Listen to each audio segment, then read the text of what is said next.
Iya, shalom Bapak Ibu yang terkasih, kita boleh berjumpa kembali di Mesbah Doa malam ini. Tetap sukacita, tetap bersemangat. Apapun persoalan, tantangan, masalah, kita mau bilang Tuhan tuh baik, Tuhan tuh ajaib. Biar ucapan syukur selalu ada di mulut kita, di hati kita. Sebab orang yang bersyukur adalah orang yang kuat dan mereka adalah pemenang, bahkan lebih daripada pemenang. Mari kita mau siapkan hati kita mau masuk dalam hadirat Tuhan. Terima kasih Bapak, kami tidak ingin Tuhan apapun keadaan kami menghalangi kami untuk bersyukur kepada Tuhan. Di Mesbah Doa malam ini kami mau naikkan pujian, kami mau naikkan ucapan syukur kami sebagai tanda kami beriman dan percaya kepada Tuhan. Sebab orang yang bersyukur adalah orang yang beriman kepada Tuhan. Terima kasih Bapak buat malam ini kami mau datang di hadapan hadirat Tuhan, membawa syukur kami kepadamu Tuhan. Sucikan, kuduskan setiap kami. Ini ungkapan hati dan ungkapan iman kami di hadapan Tuhan. Terima kasih Bapak, katakan bersama saudara. Ku mau selalu bersyukur kepadamu Tuhan.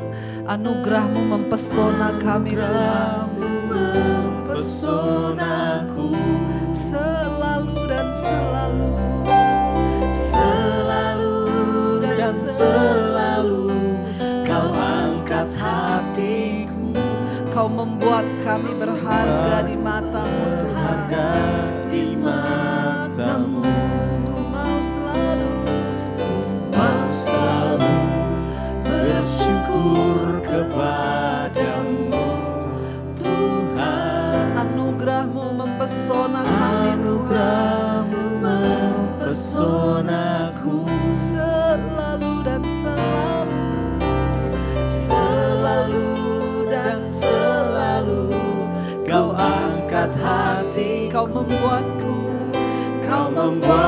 berharga di mata. Lebih lagi katakan, ku mau selalu bersyukur kepadamu Tuhan. Anugerah-Mu mempesona kami Tuhan, mempesonaku selalu dan selalu, selalu dan selalu. Kau angkat hati, Kau membuatku berharga di mata. Lebih lagi katakan, ku mau selalu bersyukur kepadamu Tuhan. Karena anugerah-Mu mempesona kami Tuhan. Amin. Selalu dan selalu, selalu dan selalu. Kau angkat hatiku, Kau membuatku berharga di mata-Mu.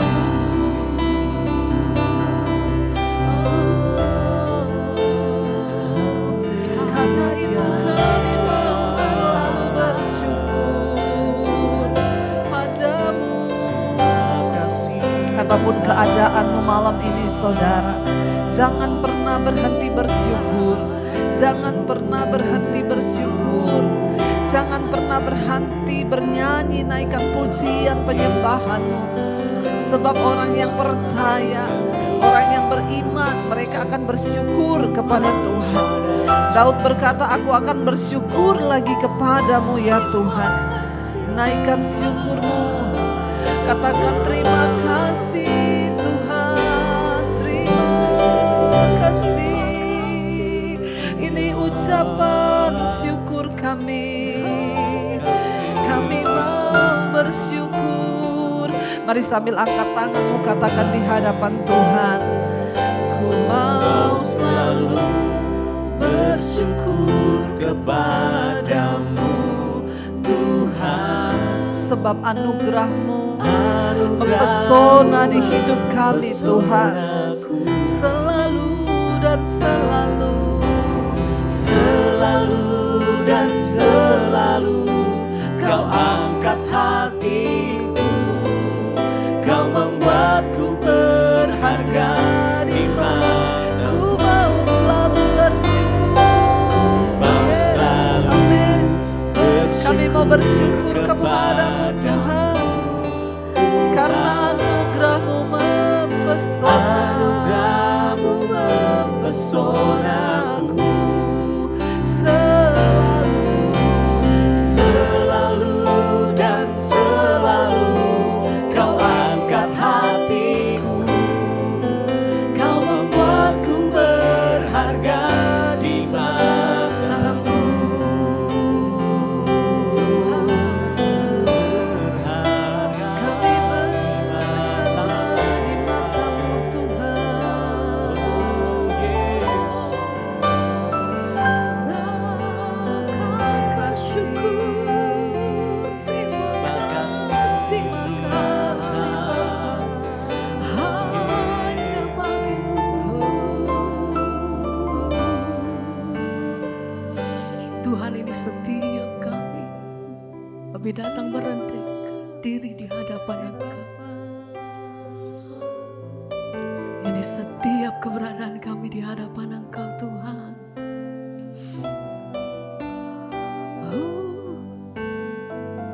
Segala pujian bagi Yesus, hanya bagimu ya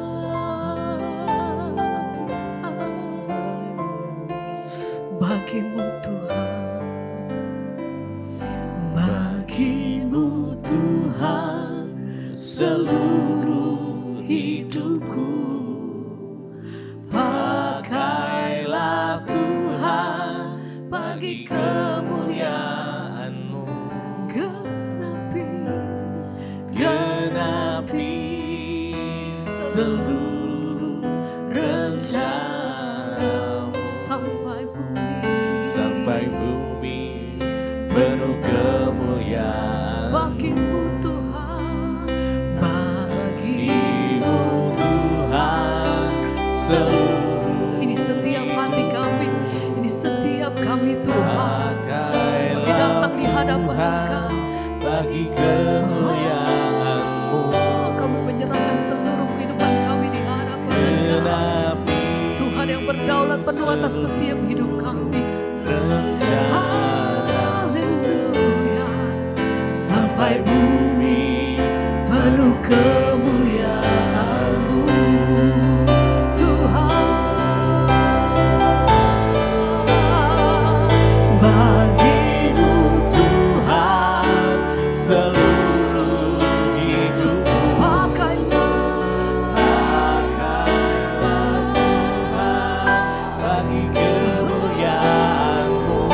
Kau yang menggenapi setiap rencana-Mu atas setiap hidup kami Tuhan. Seluruh rencana sampai bumi penuh kemuliaan. Hanya bagimu Tuhan seluruh hidupku. Pakailah Tuhan bagi kemuliaan-Mu. Genapi seluruh rencana-Mu sampai bumi penuh kemuliaan-Mu. Ini setiap kami Tuhan, kami nyatakan Engkau yang memakai setiap hidup kami bagi kemuliaan-Mu. Kami meletakkan setiap hidup kami di dalam tangan-Mu Tuhan Yesus.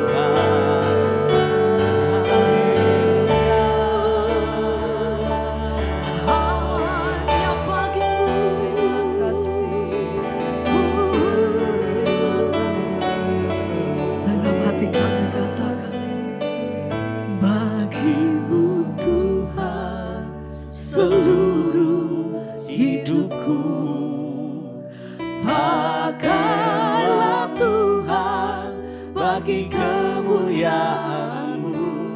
Genapi rencana-Mu. Genapi seluruh rencana sampai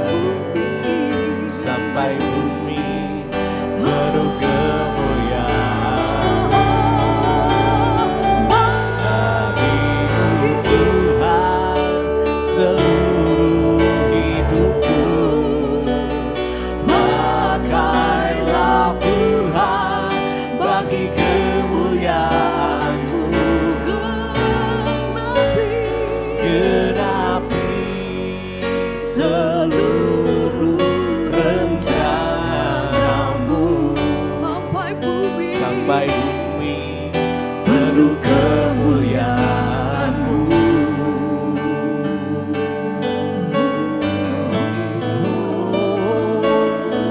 Ya segala puji kemuliaan-Mu Tuhan.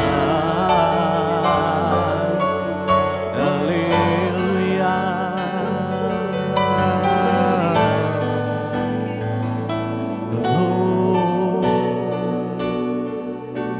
Biar segala pujian, segala hormat, segala kemuliaan hanya bagi nama-Mu, Yesus Kristus Tuhan. Nama yang di dalamnya ada keselamatan. Dan setiap lutut mengaku, bertelut, semua lidah mengaku Yesus Kristus adalah Tuhan. Kami mau meninggikan Engkau ya Tuhan malam ini. Nama-Mu yang ditinggikan, diagungkan, dimuliakan Tuhan. Terima kasih. Biarlah hadirat-Mu memenuhi setiap kami dimanapun kami berada malam hari ini. Kemuliaan-Mu Engkau nyatakan Tuhan. Jesus.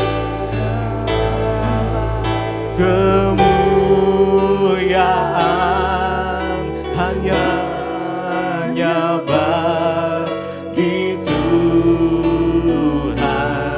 Segala hormat pujian,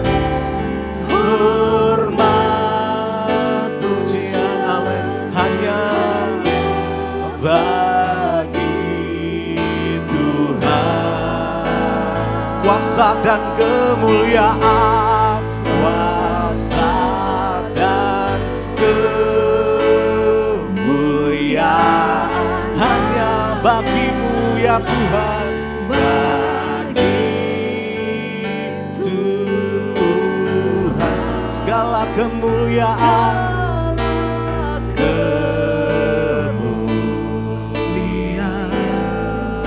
keagungan, kejayaan, oh haleluya,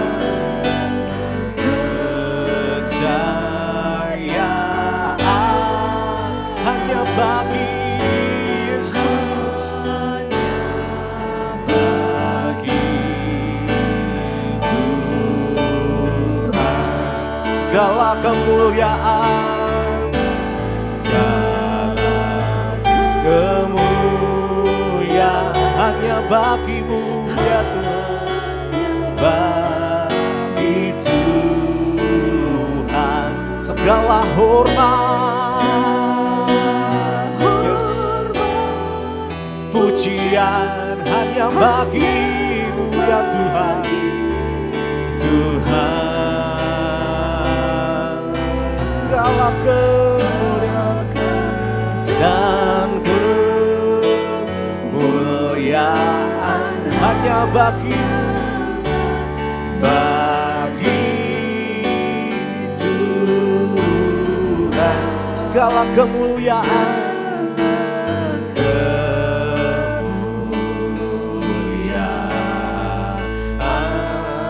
keagungan, kejayaan, kejayaan hanya bagi-Mu Tuhan, bagi Tuhan segala kemuliaan. Mari dengan segenap hatimu, segala kemuliaan hanya bagi Tuhan. Segala hormat pujian, hormat pujian hanya bagi-Mu ya Tuhan. Amin. Kau yang dimuliakan, Kau yang diagungkan. Kuasa, kuasa dan kemuliaan, kemuliaan hanyalah bagi Tuhan. Segala kemuliaan, kemuliaan, keagungan, yes, yes Jesus, kejayaan, kejayaan hanya bagimu ya Tuhan, hanya bagi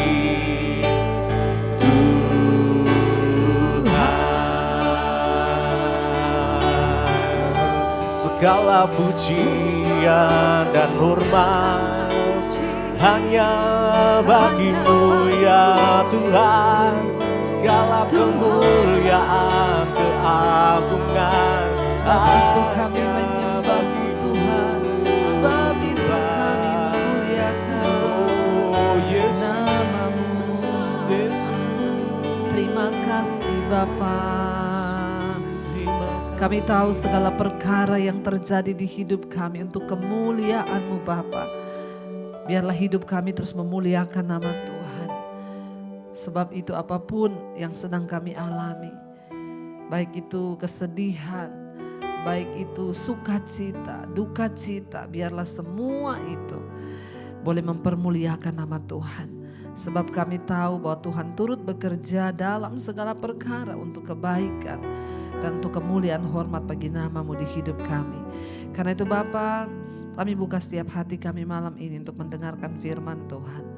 Urapi hamba-Mu yang tidak ada apa-apanya, urapi setiap kami di dalam nama Yesus. Yang siap dengar firman Tuhan katakan bersama, amin, amin, amin.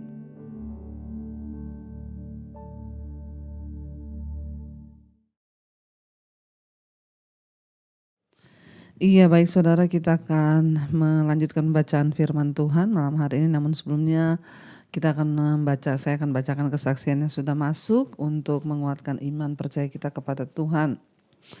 Iya, ada satu kesaksian yang cukup panjang, jadi saya akan singkat. Ya, ceritanya tentang dari awal pandemi sehingga sakit, dia kena COVID, dan singkat cerita kurang lebih ya 4 tahun tidak pernah ke gereja lagi ya. Jadi ini Shalom, selamat malam Ibu Debbie. Perkenalkan saya Ibu Siti Sidabutar. Seorang ibu dari 3 orang anak berasal dari kota Medan ya, Horas yang ada di Medan. Ibu T Sidabutar. Singkat cerita 4 tahun ya tidak pernah ke gereja sejak pandemi. Dan hati terasa hampa. Seperti tidak punya semangat apapun. Di tahun 2022 saya selalu berdoa dan meminta pengampunan kepada Tuhan. Ya, dari semua dosa-dosa dan kesalahan yang pernah saya lakukan dalam hidup saya. Dan saya berjanji dalam hati asal saya bisa jalan saja maka saya akan datang beribadah ke rumah Tuhan. 2023 awal tahun itulah pertama kali saya datang ke gereja bersama dengan 2 orang anak saya. Karena yang pertama di luar kota sedang kuliah dan suami saya juga belum ikut. Di awal tahun 2023 itu saya juga membuka channel YouTube Ibu Debbie. Awalnya saya pikir ini YouTube kok banyak yang nonton ya. Dan saya lihat di situ ternyata ada mesbah syukur pada pagi hari jam 5 dan mesbah doa pada malam harinya. Saya pikir lagi ya ini sangat cocok buat saya. Akhirnya dari awal tahun 2023 itulah juga saya mulai mengikuti mesbah syukur dan mesbah doa Ibu.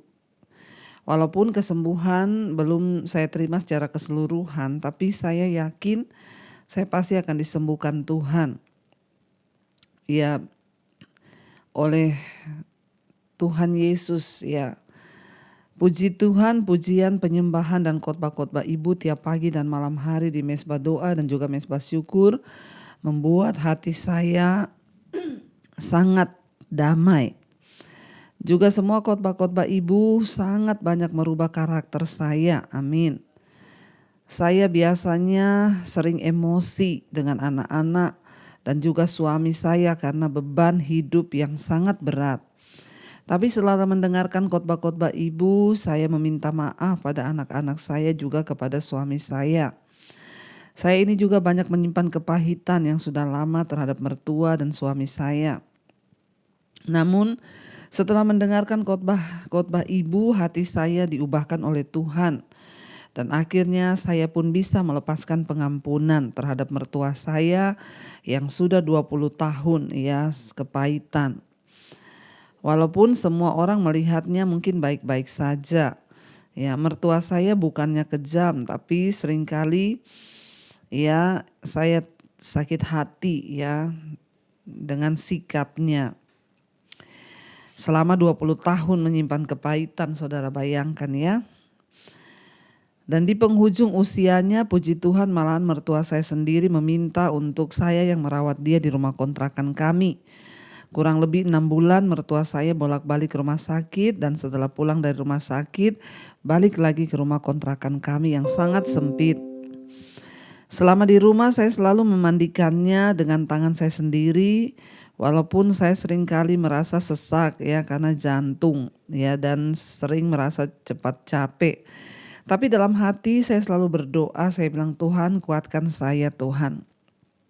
6 bulan lamanya selama mertua saya di rumah kami, saya bergumul dalam doa untuk bisa terus melepaskan pengampunan. Sampai akhirnya mertua saya meninggal, dan juga kepada suami saya tidak mau ya ada kepahitan. Firman Tuhan yang sudah banyak mengubah hidup saya, setiap hari saya selalu perkatakan dalam doa saya. Saya mengucap syukur berterima kasih kepada Tuhan Yesus untuk semua keadaan ini, ya juga untuk semua sakit penyakit yang Tuhan izinkan saya alami. Saya pribadi juga sangat bersyukur untuk semuanya, karena lewat keadaan dan penyakit inilah saya bisa mengenal Tuhan Yesus secara pribadi, dan saya bisa mengenal siapa Tuhan itu sebenarnya. Wow. Karena lewat keadaan ini sudah 8 bulan ini saya mulai membaca Alkitab. Yang dulu saya tidak pernah baca, saya tidak pernah khawatir lagi tentang penyakit saya sekarang. Saya percaya ke depannya Tuhan juga akan memulihkan semuanya, bahkan kondisi keuangan kami Tuhan akan pulihkan. Ya sampai hari ini semuanya hanya karena Tuhan Yesus kami bisa ada, bahkan bisa melewati masa-masa sulit. Saya sekarang rajin beribadah, rajin mengikuti mesbah doa dan mesbah syukur, dan saya juga sekarang rajin membaca Alkitab. Saya melihat pekerjaan Tuhan yang sangat luar biasa dalam hari-hari kami. Setelah mertua saya meninggal, berapa bulan yang lalu saya ajak suami saya ke gereja dan dia juga mau ya. Dan sampai sekarang kami tetap beribadah walaupun mesbah doa dan mesbah syukur juga saya masih ikuti seorang diri saja. Tapi saya yakin waktu Tuhanlah yang terbaik. Ya, terima kasih Ibu, Tuhan memberkati Ibu Debbie sekeluarga ya dan juga seluruh tim yang ada. Puji Tuhan ya saudara, ya luar biasa kesaksian dari seorang ibu yang mengalami banyak sekali ya perubahan hidup ya sejak dia mendengarkan khotbah-khotbah di mesbah doa dan mesbah syukur Ibu Sida Butar ya dari Medan. Ya bahwa dulu banyak menyimpan kepahitan, akhirnya sakit, kena jantung dan lain sebagainya. Sampai akhirnya dia melepaskan pengampunan ketika mendengarkan khotbah-khotbah ya dan juga mesbah doa, mesbah syukur, hidupnya diubahkan.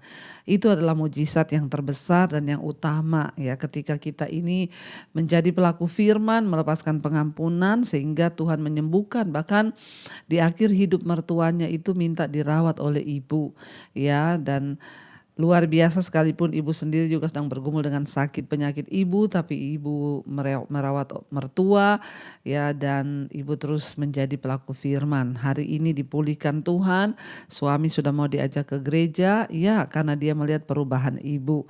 Ya karena itu Bapak Ibu saya selalu berkata ya kita tidak usah menuntut orang lain berubah, tapi mari kita tuntutlah diri kita sendiri untuk berubah supaya barulah orang lain bisa mengikuti ya teladan hidup kita. Kalau kita sendiri tidak berubah tapi kita menuntut orang lain berubah ya, maka itu akan percuma. Yang ada malah kita ini gondok, sakit hati ya. Tetapi kalau kita menuntut diri kita berubah ya, tanpa kita sadari, suami, istri, bahkan orang lain di sekeliling kita juga akan ikut berubah.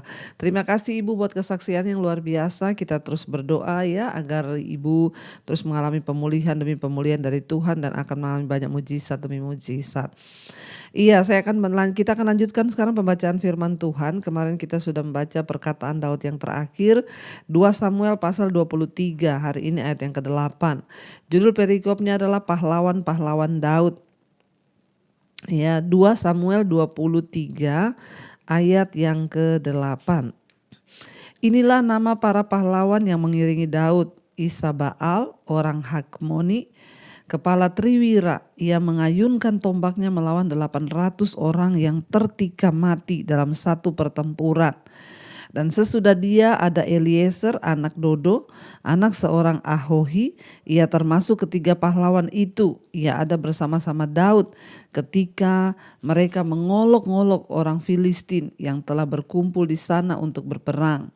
Padahal orang-orang Israel telah mengundurkan diri. Ya, dan ayat yang ketiga dikatakan, ayat yang ke-10, tetapi ia bangkit dan membunuh demikian banyak orang Filistin sampai tangannya lesu dan tinggal melekat pada pedangnya. Tuhan memberikan pada hari itu kemenangan yang besar. Rakyat datang kembali mengikuti dia hanya untuk merampas. Sesudah dia sama anak Agi, orang Harari. Ketika orang Filistin berkumpul di Lehi, di sana ada sebidang tanah ladang penuh kacang merah, dan tentara telah melarikan diri dari hadapan orang Filistin. Maka berdirilah ia di tengah-tengah ladang itu, ia dapat mempertahankannya dan memukul kalah orang Filistin. Demikianlah diberikan Tuhan kemenangan yang besar. Ya, jadi kita melihat di sini saudara ada pahlawan-pahlawan Daud. Ayat ini bercerita tentang beberapa tindakan luar biasa yang dilakukan oleh orang-orang khusus dari pasukan Daud, ya, dan kita lihat di sini ada dua kelompok pasukan elit, ya. Kalau kita melihat di sini bagaimana orang-orang ini dulu mereka itu adalah orang-orang yang mengikuti ya Daud ketika ada di Gua Adulam. Saudara ingat ya, pada waktu itu Daud ada di Gua Adulam, ada 400 orang. Yang mengikuti dia itu adalah orang-orang yang bermasalah, orang-orang yang dalam tekanan, orang yang dikejar hutang piutang. Tapi pada akhirnya Daud mengubah mereka menjadi pahlawan-pahlawan yang luar biasa. Dan mereka itu menjadi pasukan elit ya, yang dimiliki oleh Raja Daud. Ya, dan ada dua kelompok elit dalam pasukan itu, yaitu ke-30 orang dan Triwira ya. Untuk menjadi anggota kelompok semacam itu orang harus menunjukkan keberanian yang tak tertandingi di dalam satu pertempuran dan juga kebijaksanaan dalam kepemimpinan. Dan Triwira adalah kelompok yang paling elit. Daftar dari ke-30 orang sebenarnya berisi 37 nama. Tetapi daftar itu menyebutkan beberapa prajurit yang diketahui sudah mati ya. Yaitu misalnya juga ada Uria, rupanya anggota-anggota baru yang diangkat untuk menggantikan orang yang gugur di dalam perang. Ya, jadi kita melihat di sini saudara ya, mereka ini melakukan sesuatu yang besar, menang dalam pertempuran demi pertempuran, padahal dulu mereka ini adalah orang-orang yang biasa, tetapi Daud ya mengubah mereka ya. Kita percaya sekali saudara, memang seringkali tekanan itu akan membentuk ya orang menjadi orang yang kuat. Orang-orang yang kuat hanya dihasilkan oleh tekanan yang berat. Tidak ada orang kuat dihasilkan dari sesuatu yang mudah. Ya, semakin mahal, semakin ya terbentuk, ya semakin panas pembentukan itu, maka akan semakin mahal harganya dan semakin mulia. Ya, kita lihat emas itu dipanaskan dalam suhu yang begitu tinggi sehingga dia meleleh dan dipisahkan dari hal-hal yang tidak murni dan hanya tersisa sesuatu yang murni. Itulah emas. Makanya emas itu harganya mahal karena dia dibentuk, ya, diproses berlian. Juga sama, ya, berlian itu terbentuk, ya, dengan ratusan tahun pembentukan, bahkan dibakar di dalam nyala api yang begitu panas sehingga menghasilkan sesuatu yang kemilau, saudara. Demikian juga dengan pahlawan-pahlawan Daud ini. Ya, ayat yang ke 13 sekarang, sekali datanglah 3 orang dari ke-30 kepala mendapatkan Daud menjelang musim menuai dekat gua Adulam. Sedang sepasukan orang Filistin berkemah di lembah Refaim. Pada waktu itu Daud ada di dalam kubu gunung dan pasukan penduduk orang Filistin pada waktu itu ada di Betlehem. Lalu timbullah keinginan pada Daud dan ia berkata, sekiranya ada orang yang memberi aku minum air dari perigi Betlehem dan ada dekat pintu gerbang. Lalu ketiga pahlawan itu menerobos perkemahan orang Filistin. Mereka menimba air dan pergi ke Betlehem yang ada dekat pintu gerbang, mengangkatnya dan membawanya kepada Daud. Tetapi Daud tidak mau meminumnya, melainkan mempersembahkannya sebagai korban curahan kepada Tuhan. Katanya, jauhlah daripadaku ya Tuhan untuk berbuat demikian. Bukankah ini darah orang-orang yang telah pergi dengan mempertaruhkan nyawanya, dan tidak mau ia meminumnya. Itulah yang dilakukan dilakukan ketiga pahlawan itu. Ya, ingat, ya, mereka ini orang-orang yang bersama-sama dengan Daud ketika Daud ada di gua Adulam. Ya, waktu itu Daud sangat kehausan dan Daud berkata di sana, ya, apakah, ya, dikatakan sekali datanglah 3 orang dari ke-30 kepala mendapatkan Daud menjelang musim menuai dekat gua Adulam, sedang pasukan orang Filistin itu berkemah di lembah Refaim. Jadi pada waktu itu, ya, Daud ada di dalam gua Adulam. Ya, dan pasukan orang Filistin itu sedang berkemah menjaga pada waktu itu di Betlehem. Lalu timbullah keinginan pada Daud dan ia berkata, ya, dia ingin minum dari air yang ada di sumur di Betlehem. Ya, dia haus, dia ingin minum air yang ada di Betlehem itu. Dan ada ketiga pahlawan itu, 3 orang menerobos barisan orang Filistin untuk mengambil air dari sumur yang ada di Betlehem itu. Dan mereka berhasil mengalahkan orang Filistin, saudara, hanya untuk mendapatkan air yang ingin diminum oleh Daud. Daud ini berhasil mencetak pahlawan-pahlawan yang luar biasa, yang berani mati, saudara, untuk dirinya. Bahkan, ya, mereka itu berani mempertaruhkan nyawanya bagi Daud karena mereka tahu Daud orang diurapi Tuhan. Mereka berangkat sekalipun itu mereka harus melewati pasukan orang Filistin. Dan akhirnya mereka membawa air itu kepada Daud, tapi Daud tidak mau minum. Daud bilang ini adalah air yang dipersembahkan dengan, ya, pertaruhan nyawa, darah mereka untuk pergi mengambil, menerobos barisan orang Filistin. Daud berkata, aku tidak layak meminumnya dan aku akan persembahkan ini kepada Tuhan menjadi persembahan yang mahal, saudara. Ya, dan luar biasa, saudara, ya, dikatakan di sana, ya, Daud mencurahkan air itu sebagai persembahan kurban kepada Allah karena dia begitu terharu oleh pengorbanan yang ditunjukkan oleh orang-orang pahlawannya itu. Dan ketika orang-orang Ibrani mempersembahkan kurban, mereka tidak pernah memakan darahnya. Darah itu melambangkan nyawa dan mereka mencurahkannya di hadapan Allah. Daud tidak mau meminum air tersebut yang melambangkan nyawa prajurit-prajuritnya. Sebaliknya dia malah mempersembahkannya kepada Tuhan. Ya, dan dikatakan di sana, ya, jauhlah Daud bilang daripadaku untuk berbuat demikian. Bukankah ini adalah darah orang-orang yang telah pergi untuk mempertaruhkan nyawa mereka. Ayat 18 ada Abisai, yaitu adik Yoab, anak Seruya. Dialah kepala 30 orang itu. Dan dialah yang mengayunkan tombaknya melawan 300 orang yang mati ditikamnya. Ia mendapat nama di antara ke-30 orang itu.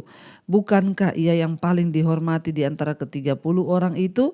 Memang ia menjadi pemimpin mereka, tetapi ia tidak dapat menyamai Triwira itu. Selanjutnya Benaya bin Yoyada, anak seorang yang gagah perkasa, yang besar jasanya, yang berasal dari Kapsil. Ia menewaskan kedua pahlawan besar dari Moab. Juga ia turun ke dalam lubang dan membunuh seekor singa pada suatu hari bersalju. Pula ia membunuh seorang Mesir, ya seorang yang tinggi perawakannya. Di tangan orang Mesir itu ada tombak, tetapi ia mendatanginya dengan tongkat, merampas tombak itu dari tangan orang Mesir itu, lalu membunuh orang itu dengan tombaknya sendiri. Itulah ya yang diperbuat Benaya bin Yoyada. Ia mendapat nama di antara ke-30 pahlawan itu. Di antara ke-30 orang itu ia yang paling dihormati. Tetapi ia tidak dapat menyamai Triwira, dan Daud mengangkat dia mengepalai pengawalnya. Asael, ya saudara Yoab, ada di antara ke-30 orang itu. Selanjutnya Elhanan bin Dodo dari Betlehem, Sama orang Harod, Elika orang Harod, Heles orang Palti, Ira anak Ikes orang Tokea, Abieser orang Anatot, Mebunai orang Husa, Salmon orang Ahohi, Maharai orang Netofa, Heleb anak Baana orang Netofa, ya, dan Itai bin Ribai dari Gibea orang Benyamin, Benaya orang Piraton, Hidai dari lembah-lembah Gaas, Abi Albon orang Bet Araba, Asmawet orang Bahurim, Eliahda orang Saalbon, Yesyen orang Guni, Yonatan anak Sama orang Harari, Ahim bin Sarar orang Arharari, Elifelet anak Ahabsai orang Maaka, Eliam anak Ahitofel orang Gilo, Hezrai orang Karmel, Paerai orang Arbi, Yigal bin Natan dari Zoba, Bani orang Gad, Selek orang Amon, Nahai orang Berot, pembawa senjata Yoab anak Seruya, Ira orang Yetri, Gareb orang Yetri, Uria orang Het, semuanya 37 orang jumlahnya. Ya saudara, kita lihat di sini ya Daud berhasil mencetak para pahlawan-pahlawannya ketika dia bersembunyi di Gua Adulam. Mereka itu orang-orang sakit hati, orang-orang yang dikejar-kejar hutang, orang-orang yang bermasalah, tapi ya perhatikan saudara, kalau engkau mengikuti pemimpin yang benar, engkau mengikuti pemimpin yang tepat, dan engkau taat dan mengikuti teladan yang sesuai dengan firman Tuhan, maka hidupmu juga akan diubahkan. Ya, kita lihat orang-orang ini mengikuti Daud bahkan di dalam kesengsaraannya. Kenapa Tuhan memakai mereka menjadi orang-orang pahlawan yang gagah perkasa? Mereka mengikuti Daud bukan ketika Daud hanya ada di istana, tapi ketika Daud ada bersembunyi di tempat di Gua Adulam, tempat yang penderitaan. Mereka mau membayar harganya dan mereka keluar sebagai orang-orang yang dahsyat dan luar biasa. Jangan benci dengan pergumulan, jangan benci dengan penderitaan, karena hanya orang-orang yang berhasil keluar dari penderitaan dan pergumulan yang hebat, mereka jugalah yang akan menjadi orang-orang hebat. Tidak ada orang hebat yang dihasilkan dari kemudahan. Orang hebat hanya dihasilkan dari pergumulan, tantangan, dan air mata. Semakin besar pergumulanmu, maka semakin besar kemuliaan yang akan engkau terima. Jangan menyerah, tetaplah setia dan pegang janji Tuhan. Mari kita akan sama-sama merenungkan firman ini, kita berdoa. Terima kasih Tuhan, kami bersyukur, kami belajar banyak hal dari firman Tuhan malam ini. Bagaimana pahlawan-pahlawan yang gagah perkasa itu dihasilkan oleh Daud ketika dia dalam kesengsaraan, ketika dia dalam penderitaan, ketika dia bersembunyi di Gua Adulam. Ada orang-orang hebat yang dihasilkan di sana. Kami percaya orang hebat hanya dihasilkan lewat penderitaan dan pergumulan yang hebat. Tidak ada sesuatu yang hebat, yang mulia, yang mahal harganya, yang dihasilkan dengan sesuatu yang murahan. Karena itu ajar kami Tuhan untuk mau membayar harga proses dalam setiap hidup kami, untuk kami boleh keluar sebagai pemenang-pemenang dalam kehidupan. Kami tahu semakin besar penderitaan kami, semakin besar kemuliaan yang akan kami lihat. Terima kasih Bapa, berkati semua anak-anak-Mu yang terus setia mencari wajah Tuhan. Berkati, urapi, ubahkan setiap kami. Semua mereka yang terlilit dengan masalah-masalah Tuhan, terikatan dosa-dosa, kenajisan, percabulan, homoseksual, lesbian, perselingkuhan, Tuhan kami berdoa lepaskan semua ikatan itu, merdekakan setiap kami. Juga setiap mereka yang terikat dengan rokok, minuman keras, obat-obatan terlarang, narkoba, yang terikat dengan minuman keras, judi, kepahitan, kemabukan, pesta pora, bahkan segala kekecewaan, ketakutan, obat tidur, obat penenang, kami putuskan semua ikatan itu dalam nama Yesus. Kau juga memberkati setiap mereka yang sedang terbaring sakit. Mari saudara angkat tanganmu, letakkan di bagian yang sakit, berkatakan dalam nama Yesus aku percaya ada kesembuhan. Tuhanlah yang melakukan yang terbaik bagi hidup kami. Kesembuhan hanya datang daripada Tuhan Yesus saja. Karena itu kami datang sendiri kepada Tuhan, membawa iman pengharapan kami. Tidak ada perkara yang mustahil bagi Engkau. Berkati setiap mereka yang rindu mencari pekerjaan. Tuhan berikan yang terbaik. Yang terlilit hutang piutang, yang ingin menjual aset, Tuhan pertemukan dengan yang terbaik. Kami tahu tidak ada perkara yang mustahil bagi Tuhan. Engkau sanggup membuka jalan di depan kami Tuhan. Berkati setiap mereka Bapa yang rindu ada pemulihan keluarga, Tuhan jamah. Berkati setiap mereka yang rindu punya keturunan, anak keturunan ilahi, roh kemandulan dipatahkan dalam nama Yesus. Engkau beri keturunan ilahi Tuhan, anak yang terbaik dari Tuhan. Berkati juga Bapa untuk bangsa dan negara kami Indonesia, kami lepaskan berkat dari Sabang sampai Merauke, hujan pertobatan tercurah. Orang berbalik dari dosa kembali kepada Tuhan, meninggalkan jalan-jalan yang jahat. Berkati bangsa kami Tuhan dengan anugerah-Mu, hujan pertobatan-Mu Tuhan tercurah. Pemerintahan di atas bangsa kami, Bapak Presiden Jokowi, wakilnya, seluruh jajaran kabinet yang ada, kepala-kepala daerah, TNI, Polri, Tuhan Engkau memberkati dengan roh takut akan Tuhan. Murnikan bangsa kami. Segala yang tidak benar Tuhan akan dimurnikan dalam nama Yesus. Menjelang pilkada, pilpres, Tuhan pilih anak-anak Tuhan yang terbaik untuk duduk di kursi-kursi kepemerintahan. Untuk mereka Tuhan boleh menjadi orang-orang yang Tuhan pilih. Mereka boleh menjadi saksi Tuhan. Mereka boleh menjadi orang-orang yang menjadi kepanjangan tangan Tuhan, memikirkan kepentingan bangsa dan negaranya. Terima kasih Bapa.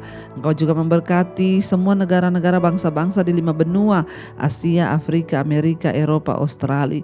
Jamah Tuhan, orang-orang berbalik meninggalkan dosa dan datang kepada Tuhan.